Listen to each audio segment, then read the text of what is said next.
हमारे चैनल को सब्सक्राइब करें और बेल आइकन दबाएं। सर, हाँ बोल। कंप्लेंट रजिस्टर करनी है। कैसा कंप्लेंट? मर्डर। किसका मर्डर हुआ है? हुआ नहीं सर, होने वाला है। किसका मर्डर होने वाला है? मेरा। तुमको कौन मारने वाला है? वो ढूंढना आपका काम है ना सर। तुम सच बोल रहे हो? यही मेरी नियति है।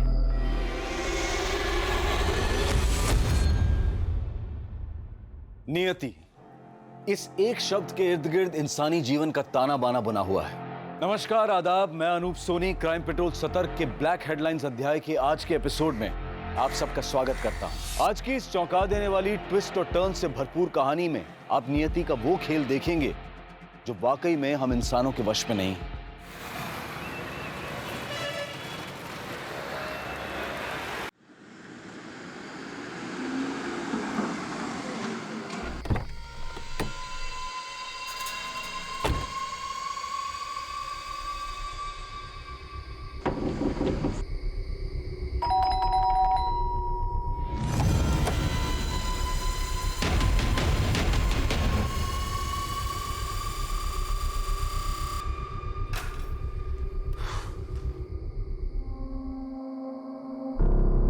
Thank you Reema. रीमा, चलो जाओ अपने कमरे में। जी भैया।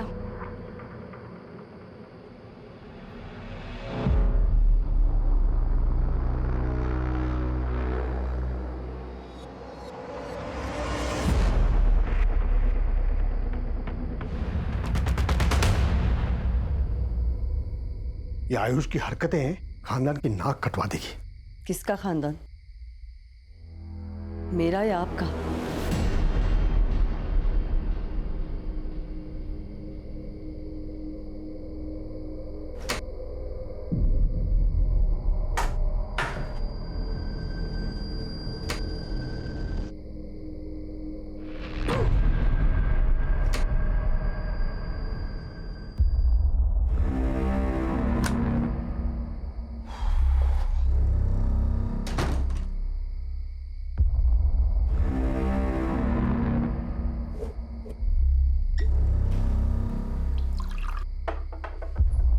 अरे रीमा, बर्फ लाओगी? सॉरी अंकल, वो बर्फ रखना भूल गई थी। कोई बात नहीं बेटा, गलती किससे नहीं होती। हाँ, जाओ आराम। तुझे तो बुखार है, चल दवाई देता हूँ, कल सुबह तक ठीक हो जाएगी। हाँ, चल चल चल चल।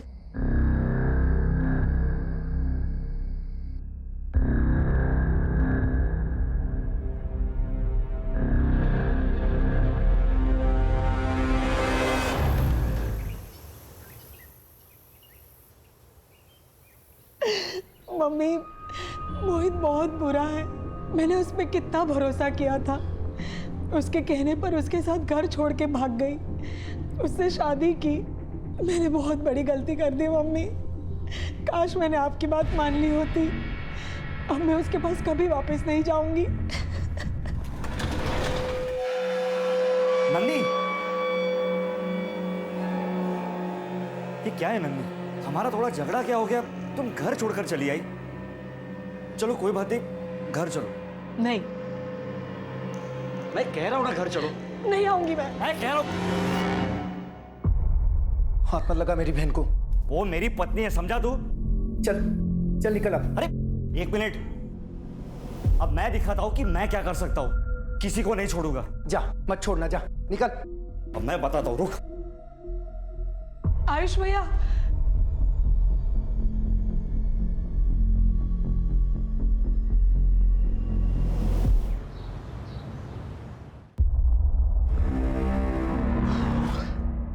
सुनिए, पेशेंट को 3 दिन अंडर ऑब्जर्वेशन रखना है। बीपी और शुगर मॉनिटर करते रहना है सर। ओके या पापा, आपने मेरा क्रेडिट कार्ड ब्लॉक क्यों की?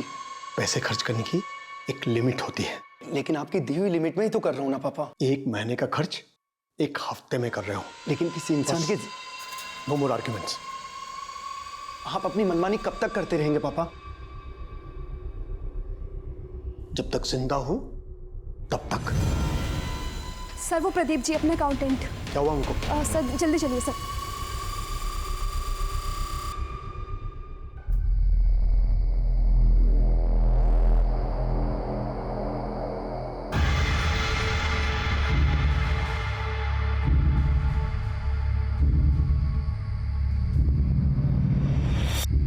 सुन, चला बैठते हैं। चल।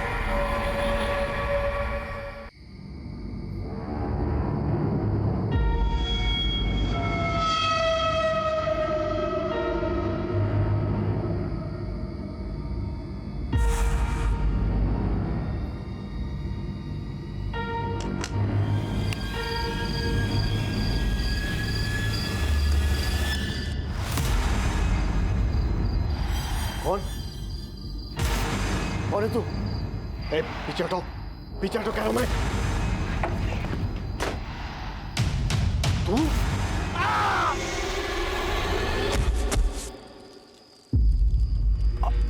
आवाज गोविंदा, कहीं कुछ आवाज हुई है? अरे कोई आवाज वाज नहीं है, तुझे चढ़ गई है। चुपचाप दारू का मजा ले। अरे इतनी भी नहीं चढ़ी है। हो गया, मैं देख के आता हूँ।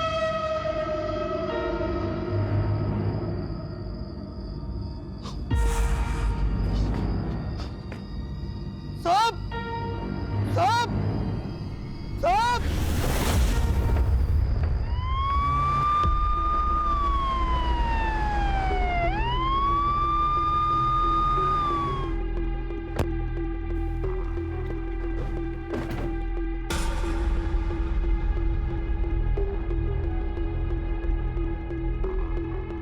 सर, ये तो डॉक्टर सुजीत है, हमारे प्रदेश के बहुत बड़े सर्जन हैं। इंदौर में खुद का हॉस्पिटल भी है सर। इनके परिवार में कोई? सर मैं राकेश, सर मैंने ही आपको फ़ोन किया था। सर अंदर।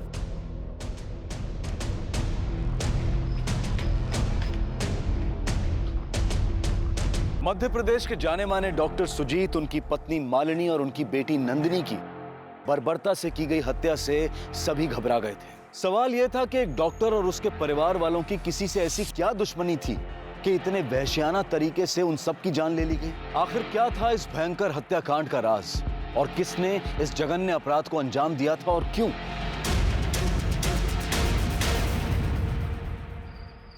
घर में और कौन कौन है? सर मैं रहता हूँ और सुजीत अंकल का बेटा आयुष। कहाँ पे वो? सर वो कहीं बाहर गया हुआ है, मैंने फ़ोन किया पर लग नहीं रहा है। कोई और नंबर है? उनकी गर्लफ्रेंड संचिता का।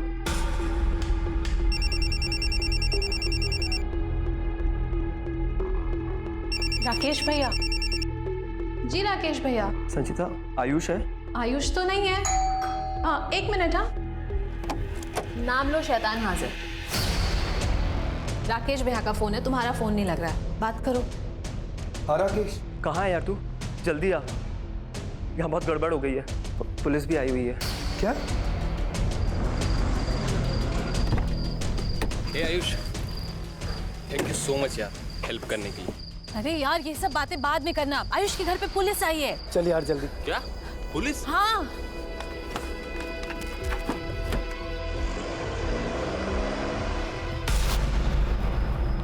सर, डॉक्टर सुजीत की तरफ चाबी मिली है।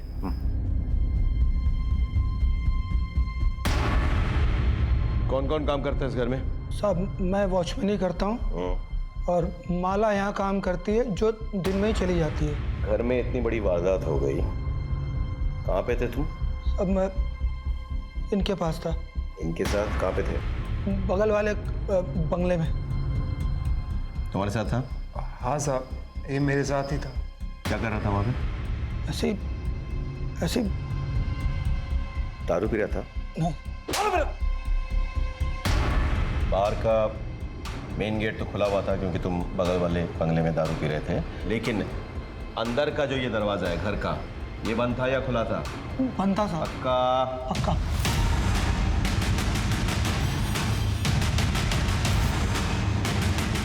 चाबी किसके पास रहती है? राकेश भैया के पास और मालिक डॉक्टर सुजीत के पास और आयुष भैया के पास। लेकिन सर, डॉक्टर सुजीत की चाबी तो उनके जेब में से ही मिली। और किस किस के पास रहती है चाबी?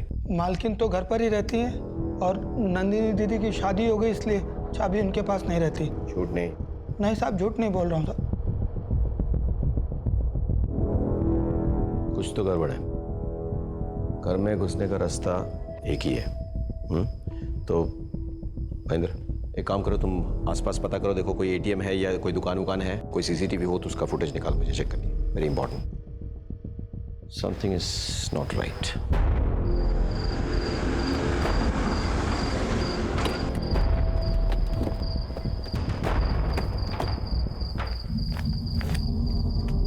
पापा, पापा, आयुष, माँ, नंदनी,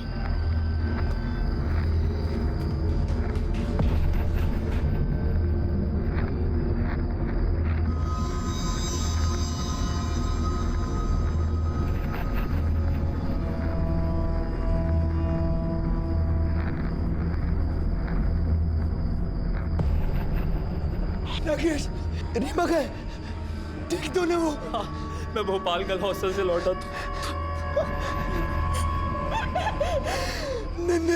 ऊपर तिजोरी खाली पड़ी है। Ayush, Ayush, I am sorry, तुम्हें मेरे साथ आना पड़ेगा।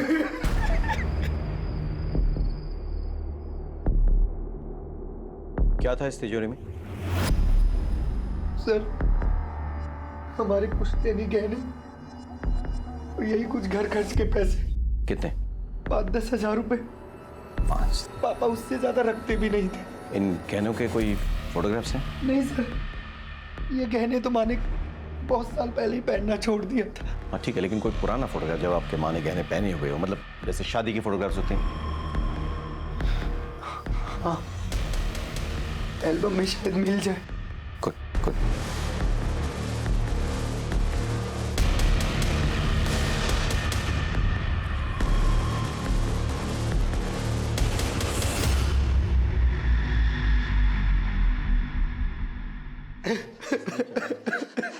संदीप, मोहित, तुम यहाँ क्यों आई? अगर तुम हमारे घर होती तो आज ये सब नहीं होता। Nandi, excuse me, don't touch the body, please don't touch the body.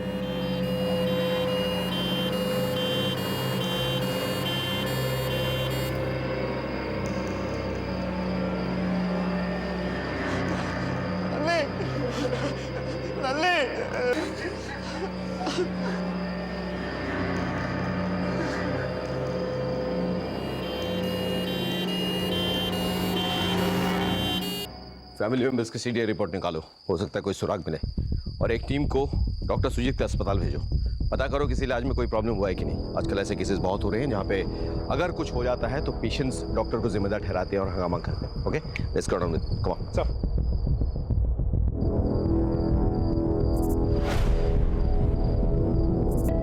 Hello, एक शॉप का एड्रेस भेज रहा हूँ। आज शाम 7 बजे से लेकर के अभी तक की उसकी सीसीटीवी फुटेज चाहिए। इंदौर के जाने माने डॉक्टर सुजीत, उनकी पत्नी मालिनी और उनकी बेटी नंदिनी की किसी ने बेरहम तरीके से हत्या कर दी थी। इस अप्रत्याशित घटना ने पूरे शहर को दहशत में डाल दिया था। कौन था इस निर्मम हत्या के पीछे?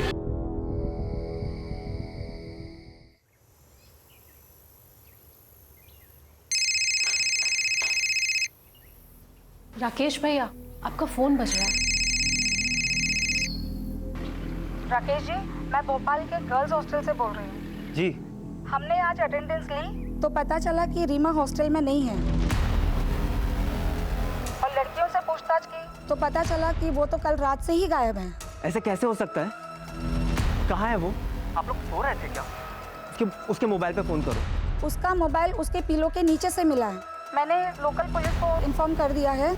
अगर रीमा को कुछ हुआ ना तो मैं आप लोगों को छोड़ूंगा नहीं।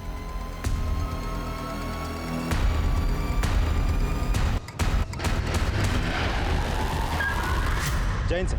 जैन सर, मैंने वॉचमैन और पड़ोसियों से पूछताछ की तो पता चला कि नंदिनी ने घर से भाग के मोहित से शादी की थी। अच्छा?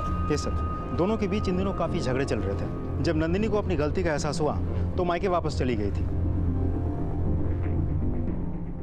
सर, पोस्टमार्टम रिपोर्ट अभी बन रही है सर। डॉक्टर का कहना है कि जिस तरीके के घाव के निशान हैं वो किसी नौसिखिए का काम हो सकता है, क्योंकि कोई भी प्रोफेशनल किलर इस तरीके से वार नहीं करता। एक बात और सर, किसी भी डेड बॉडी पर उनके खुद के फिंगरप्रिंट्स के अलावा कोई और फिंगरप्रिंट्स भी नहीं है। मेरा शक सही निकला। ये महज मर्डर या डकैती का मामला नहीं है, ये एक दिखावा है, मामला कुछ और। Excuse me sir.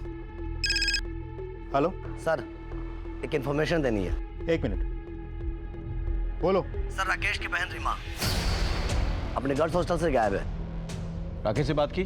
सर, कोशिश की मैंने, और वो खुद परेशान है, किसी से बात नहीं कर रहा। ठीक है, हम आते हैं। चलो लेट्स गो बॉयज।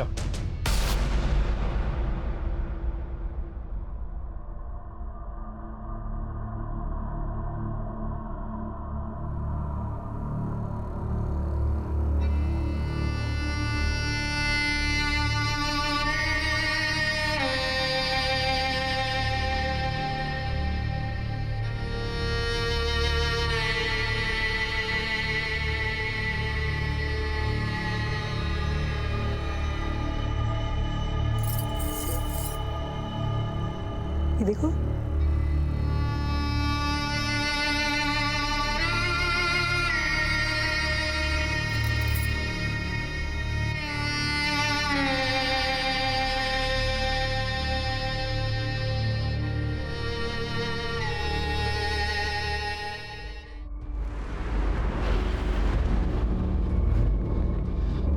सर, अच्छा हुआ आप आ गए। सर मेरी बहन खो गई है भोपाल गर्ल हॉस्टल से। क्या नाम है तुम्हारी बहन का? रीमा। एक काम करो, रीमा का फोटो ले लो और तमाम पुलिस स्टेशन में कांटेक्ट करो, और भोपाल पुलिस से भी कांटेक्ट करो और खबरियों से बात कर लो। हाँ,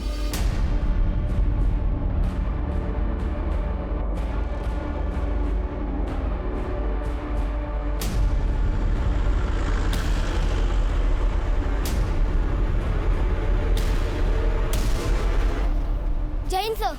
जैन बेटा। आप पुलिस इंस्पेक्टर हो ना? सो तो हूँ। ये चिट्ठी है। चिट्ठी किसने दी?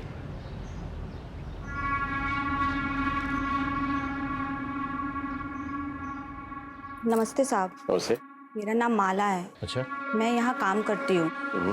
सर, जब कल सुबह मैं काम के लिए आई तो मैंने देखा कि मम्मी, शायद मैं शादी के लिए रेडी ही नहीं थी। प्यार करते वक्त ऐसा लगा जैसे मोहित इस दुनिया का सबसे अच्छा लड़का है। उसके साथ शादी करके मैं हमेशा खुश रहूंगी, लेकिन सच्चाई कुछ और ही निकली। फिर क्या पिछले 1.5 साल से तुम लोग सिर्फ लड़ते रहे? नहीं मम्मी, ज्यादातर वक्त तो हम खुश ही थे, लेकिन अभी अभी बहुत झगड़े होने लगे हैं। तो फिर उन पलों के खातिर अपने रिश्ते को और एक मौका दो, देखना खुशियाँ फिर लौटेगी। साहब, माँ के कहने पे नंदिनी दीदी तो कल सुबह ही अपने पति के घर चली गई थी। जी साहब।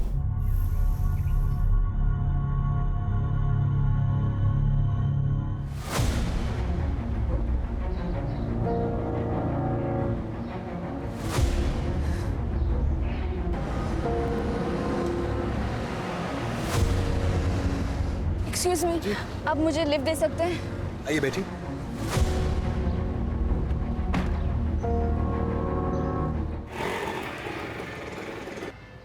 कितना? 50।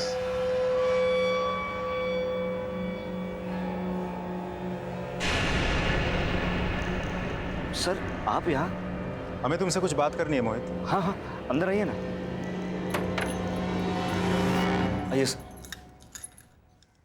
अरे सर, वो कल रात को मैं अकेला था। आप आइए ना, बैठिए ना सर। वैसे भी सर, मैं आपके पास कल रात को आने ही वाला था।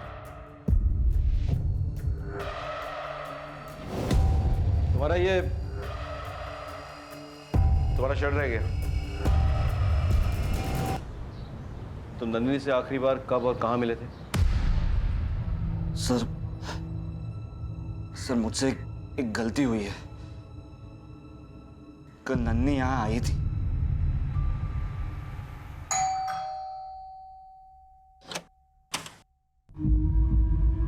मेरी बात सुनो नन्नी। ओ नन्नी।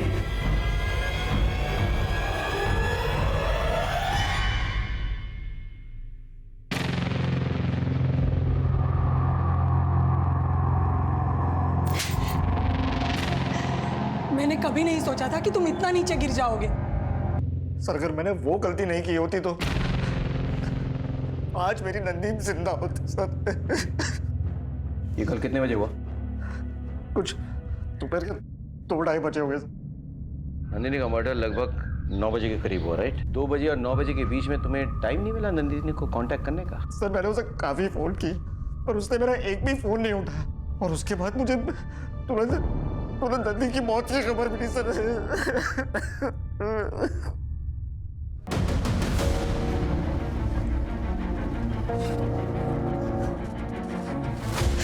आप ठीक तो है ना? हाँ। सर, डॉक्टर सुजीत के घर से कुछ दूरी पे लगे सीसीटीवी कैमरे की फुटेज देखो।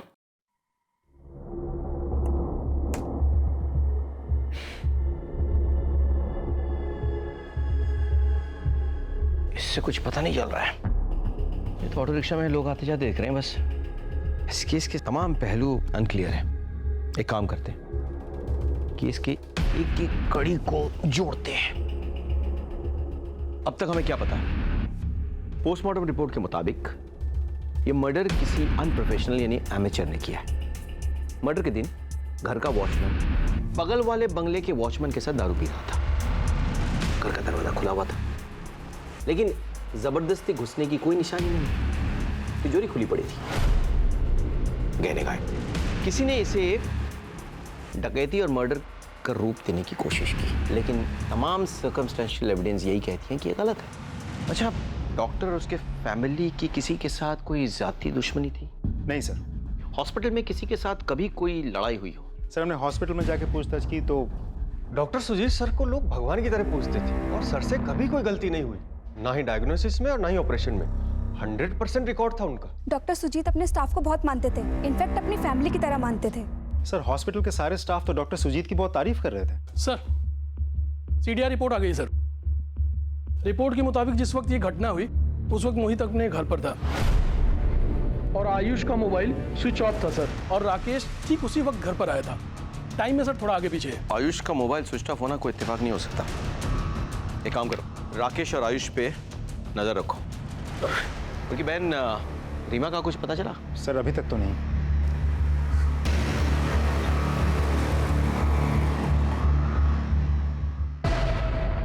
आप ये कहाँ ले जा रहे हैं? उस रास्ते पे गड्ढे और ट्रैफिक बहुत है, यहाँ से शॉर्टकट है, जल्दी पहुंचेंगे आप।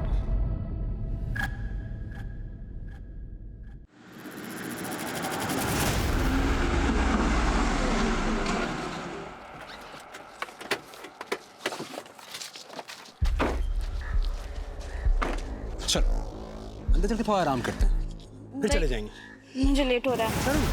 ज्यादा टाइम नहीं लगेगा, तुरंत निकल जाएंगे। मैं यही ठीक हूँ। अरे चलो ना, ऐसा नहीं होता है ना। चलो नहीं। चलो बोला ना, समझा नहीं तुम्हें? हाँ?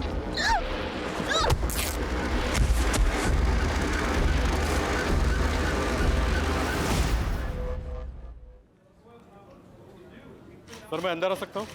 हाँ आइए। जय हिंद सर। जय हिंद। मैं पांडे, पलाशिया पुलिस स्टेशन। जी। डॉक्टर सुजीत मर्डर केस के बारे में हमारे पास जानकारी थी। अच्छा, व्हाट? आयुष ने अपनी मर्डर की एनसी लिखवाई है? कंप्लेंट रजिस्टर करनी। कैसा कंप्लेंट? मर्डर। पर किसका मर्डर होने वाला है? मेरा।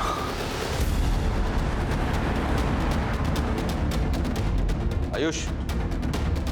जी सर। तुमने पलासिया थाने में एनसी करवाई थी, तो तुम्हारी जान को खतरा है। किससे खतरा है तुम्हें?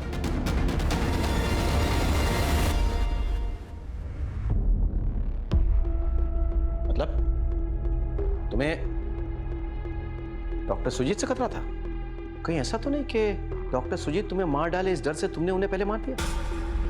नहीं सर, उनकी नियति उन्हें ले डूबी सर। लेकिन क्यों? डॉक्टर सुजीत तो तुम्हारे पापा थे, वो भला तुम्हें क्यों मारेंगे? ये मैं आपको नहीं बता सकता सर। कोई बात नहीं, हमें तो पता चल ही जाएगा। सारे राज खुल जाएंगे। मौत का राज, कहने की चोरी, सारे मुखौटे खुल जाएंगे, सच्चाई अपने आप बाहर आ जाएगी। बिल्कुल, मैं भी यही चाहता हूँ। लेकिन जब सच्चाई हमारे हाथों लगेगी तब तुम्हारा क्या होगा? पछताओगे ना? पछताने के लिए मेरे पास बहुत कुछ है सर। आप लोगों को बताने से कोई फायदा नहीं। आयुष कुछ छुपा रहा है। कुछ तो है इनकी फैमिली में जिसके कारण आयुष ने अपने मर्डर की एनसी लिखवाई है। सारी बातें बता नहीं रहा है, but I need all the information, alright? As soon as possible पता करो।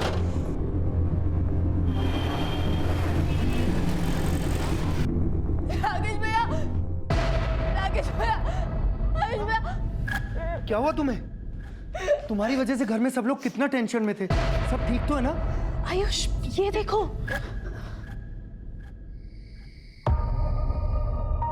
रीमा, बेटे तुम्हारे साथ जो कुछ भी हुआ बहुत बुरा हुआ, लेकिन बिना बताए इस तरह से हॉस्टल से तुमको नहीं भागना चाहिए था।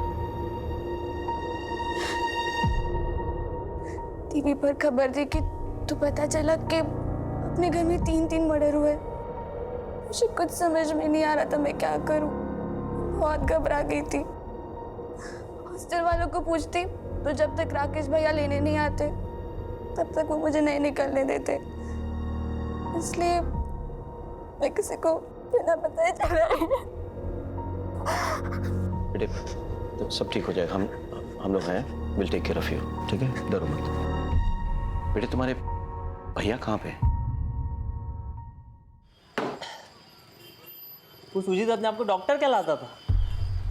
साले की इतनी सेवा की, क्या दिया उसने मुझे? हाँ, भला आश्रित बना के एहसान जताता रहा और अपने इशारों पे नचाता रहा। ये करो, वो करो, ऐसा करो, वैसा करो। अबे उसने तुझे और तेरी बहन को पाल पोस के इतना बड़ा किया है, आज ही उनका दाह संस्कार हुआ है, तो उन्हीं के पैसों के पी के उन्हीं को गाली दे रहा है। अच्छा हुआ मर गया साला। और तू अपना मुंह बंद रखा कर। तेरे को पैसे चाहिए ना, ये ले, तेरा ये भी ले, खुश। अब दोबारा कभी मुझे रोकना नहीं और टोकना नहीं, समझा? अब वैसे भी बहुत जल्द मैं इसी बार में विदेशी पीऊँगा। तू जानता नहीं है, मेरी किस्मत आधी खुल चुकी है और आधी खुलने वाली है।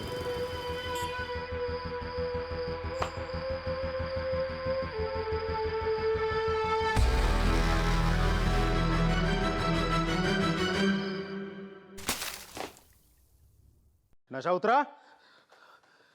चला बता, बार में बैठ के डॉक्टर सुजीत को गालियां क्यों दे रहा था?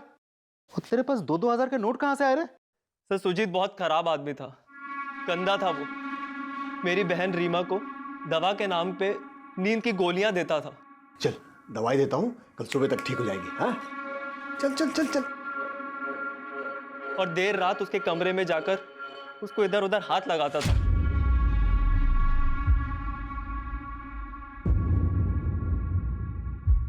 सुजीत!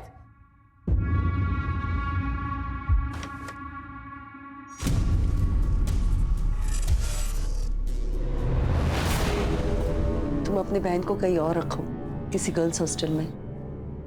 और हाँ, सुजीत की हरकतों के बारे में उसे मत बताना, वरना उसका इंसानियत से विश्वास उठ जाएगा। सर सुजीत की हरकत देखकर किसी भी भाई को गाली देने का मन करता, मेरा भी किया। और पैसे? रीमा की हॉस्टल फीस के लिए मालिनी आंटी ने पैसे दिए थे, और अब रीमा ही हॉस्टल से वापस आ गई थी तो मैंने वो पैसे दारू में खर्च कर दिए।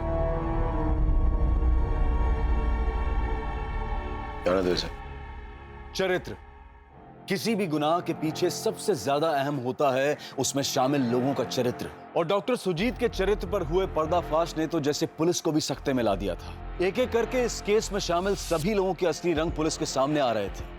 सब ने अपने चेहरे पर कोई ना कोई मुखौटा लगाया हुआ था। कौन सा चेहरा असली था और कौन सा नकली, ये पता लगाना पुलिस के लिए वाकई चुनौतीपूर्ण था। हर किसी के अपने अपने मकसद थे। कौन सच बोल रहा था और कौन झूठ, इसका पता लगाकर असली मुजरिमों तक पहुंचने का पुलिस का प्रयास जारी था।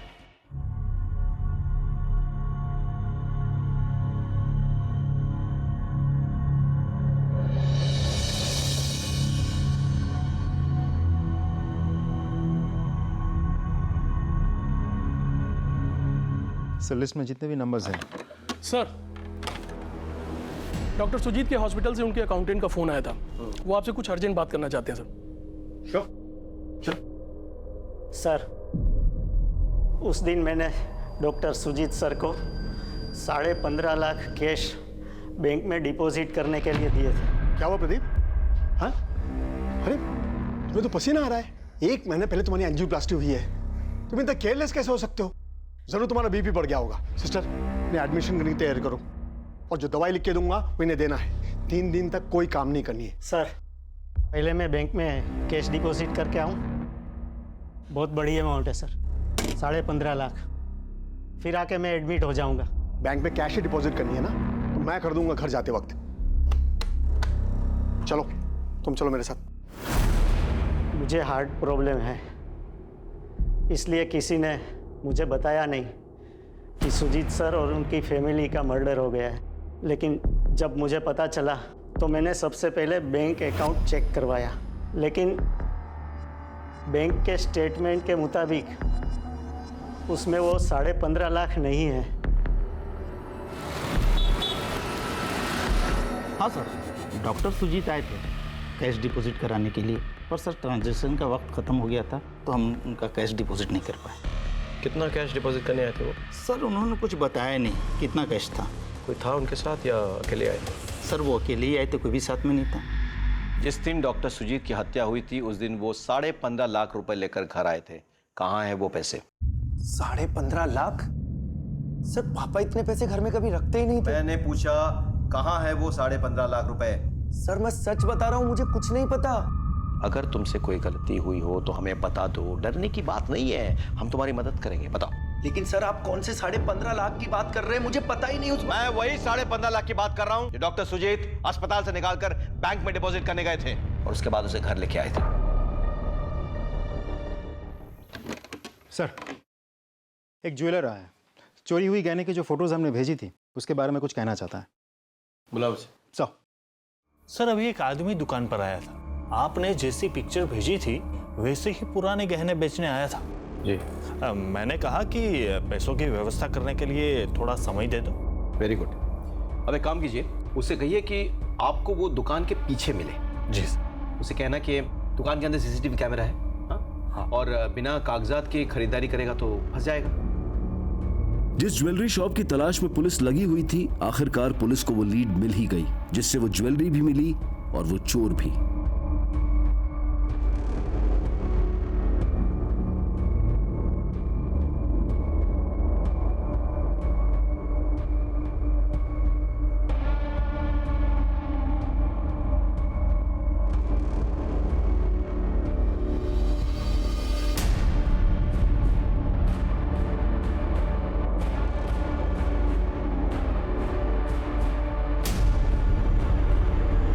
लाए हो?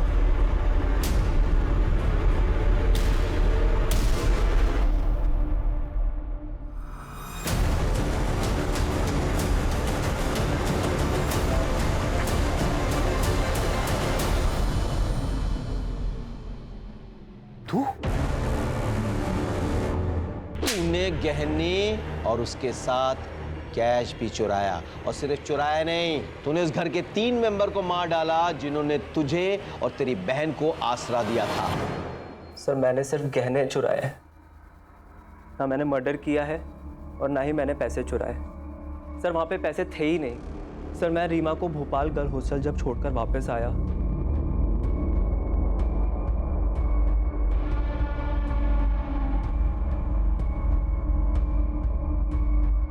फिर मैं सुजीत अंकल के कमरे में गया।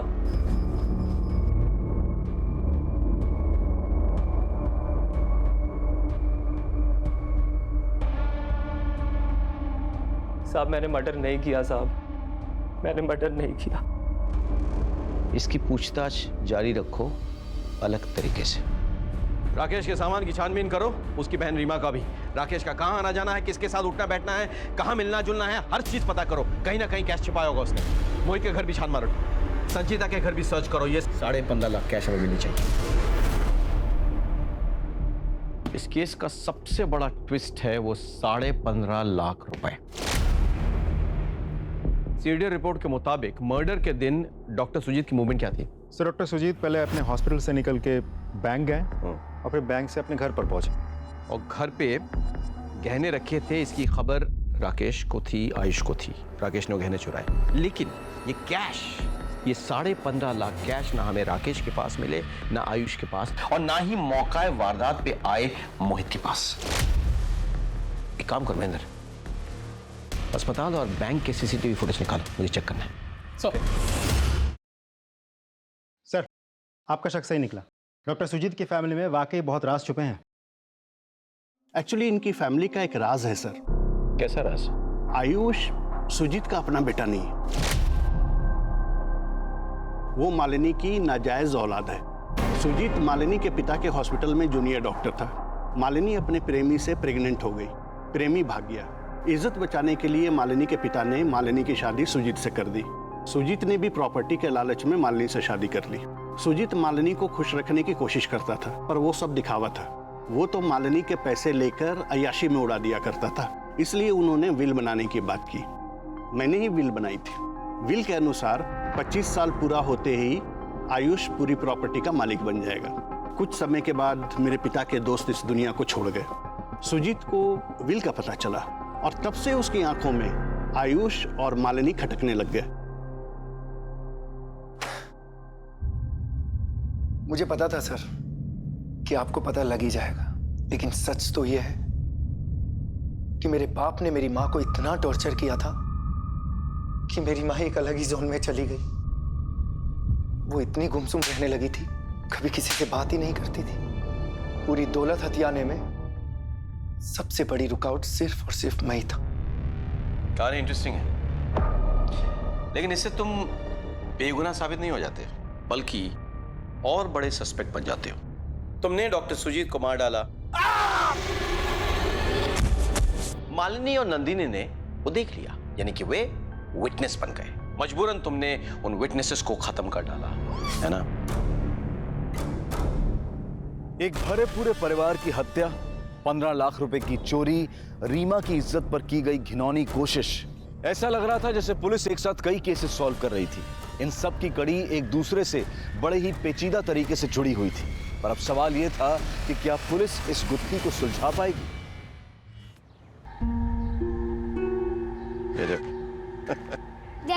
जय हिंद बेटा, जय हिंद। बड़ा हो गया क्या बनेगा? आपकी तरह पुलिस वाला। मेरी तरह पुलिस वाला बनेगा? सारे बटन तो तूने उल्टे सीधे लगा रखे हैं। कपड़े सलीके से पहनना पड़ता है पुलिस वाला बनने के लिए। मम्मी काम पे गई थी इसलिए मैंने खुद ही पहन लिया। ये तेरा बटन बाकी बटन से मैच नहीं कर रहा है। वो मम्मी ने लगाया है। कहाँ से मिला आपको ये बटन? इस केस में सस्पेक्ट इतने बढ़ गए थे कि ये केस कॉम्प्लेक्स हो चुका था और पुलिस को इसका कोई सिरा नहीं मिल रहा था। अपराधी इतना शातिर था कि वो पुलिस की आंखों के सामने रहकर भी दूर था। ये तेरा बटन बाकी बटन से मैच नहीं कर रहा है। वो मम्मी ने लगाया है। तुम्हारा शर्ट रह गया। साहब, यही बंगले के कंपाउंड वॉल में ये कपड़े का टुकड़ा फंसा था, तो ये बटन मुझे अच्छा लगा तो इसलिए मैं ले आई। वो कपड़े का टुकड़ा कहाँ है? मैंने तो बटन निकाल कर यहीं फेंक दिया था। ये ढूंढ के लाइए। ये रहा साहब। अब जा सकते हैं।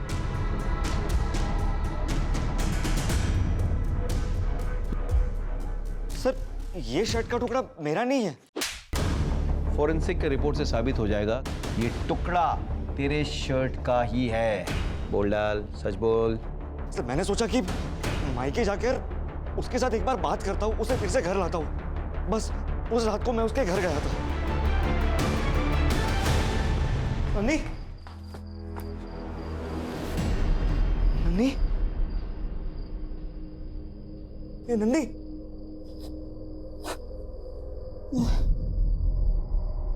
अरे देखो साहब को क्या हुआ,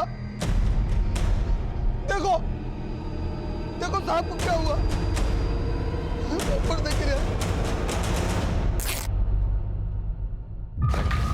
बोल रहा है तू, सच बोल। तू अपने पत्नी को वहां से जबरदस्ती लेके जाना चाहता था। तेरे ससुर ने तुझे रोकने की कोशिश की तो तूने उसे धक्का दिया और उससे वो मर गया। बोल बोल, ऐसा हुआ कि नहीं? हाँ, तेरी पत्नी ने हमें फोन करने की कोशिश की तो तूने उसे भी मार डाला। आवाज सुनकर तेरी सास वहां पे आई, वो विटनेस न बन जाए ये सोचकर तूने उसे भी मार डाला। बोल, सच है कि नहीं? सर, ये सच नहीं है सर। 15.5 लाख कहाँ पे है? बोल। सर, इस बारे में मुझे कुछ नहीं मालूम। महेंद्र, सर, अपने स्टाइल में इंट्रोगेशन जारी रखो जब तक ये सच नहीं उगल लेता। सर, मेरी बात।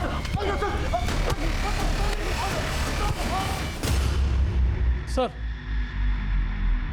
बैंक और हॉस्पिटल दोनों जगह की सीसीटीवी फुटेज आ गए सर।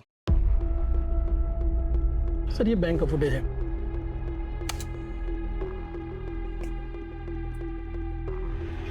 यहाँ पे क्या कर रहा है? इसे उठा के लाओ और इसका सीडीआर रिपोर्ट निकालो, बोलो अर्जेंट है।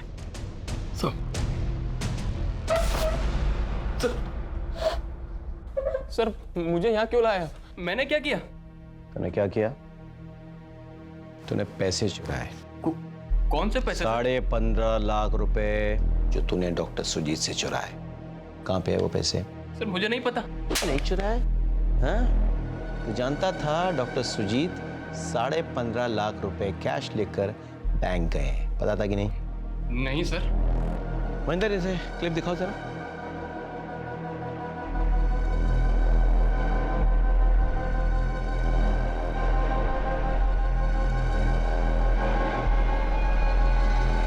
बोल क्या कर रहा था तू उस दिन डॉक्टर सुजीत के घर पे? सर मैं वहां गया ही नहीं। हमारे पास सारे एविडेंसेस हैं, समझा? टाइम, लोकेशन, सब कुछ। तेरा मोबाइल खुद चल के तो नहीं गया था उसके घर? बता दे, देख बता दे। सर मत मारिए, बताता हूँ। प्लीज सर मत मारिए सर, सब बताता हूँ सर, सब बताता हूँ। सर मुझे दारू, ड्रग्स और लड़कियों पे पैसे उड़ाने की लत लग गई थी सर। मुझ पे बहुत सारा लोन चढ़ गया था और जिन लोगों से लोन लिया था वो जान के दुश्मन बन गए थे। आए दिन जान से मारने की धमकी देते थे। सर मैं बहुत परेशान हो गया था, क्या करूँ कुछ समझ नहीं आ रहा था। अचानक सुजीत अंकल के पास इतना सारा कैश देख के लगा कि अगर ये पैसे मुझे मिल जाए तो अपनी जान बच सकती। मैंने आयुष को कई बार देखा था, वो अपने घर की चाबी अपनी कार की चाबी के साथ एक ही की चेन में रखता है सर। मैंने प्लान बनाया, मैं किसी तरह आयुष की कार ले गया, सुनसान जगह सर कार पार्क की और मैंने एक चाकू खरीदा। मंग की कैप पहन के मैं सुजीत अंकल के घर में घुसा सर, चाबी से दरवाजा खोला और धीमे पांव रूम में रखे। सर जैसे ही मैं लॉकर के पास पहुंचा, इत्तेफाक से सुजीत अंकल भी वहीं थे। पीछे हटो कह रहा हूं मैं। तू ये काम कब से करने लगा?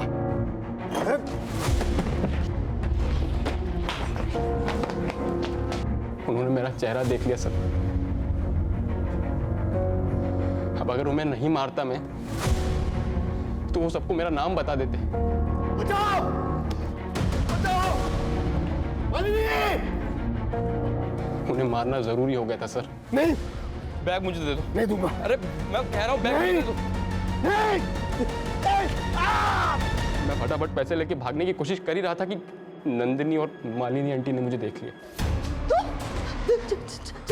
दोनों को मारने के अलावा मेरे पास कोई चारा नहीं था।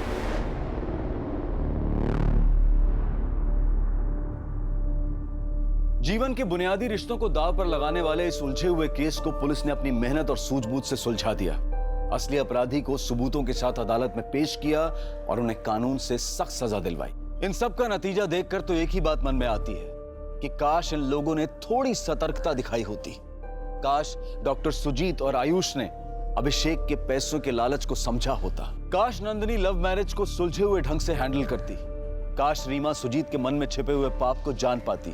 काश आयुष अपनी मां को अत्याचारी बाप से अलग करता और काश अभिषेक अपने लालच पर कंट्रोल रखता तो आज डॉक्टर सुजीत, मालिनी, नंदिनी जिंदा होते।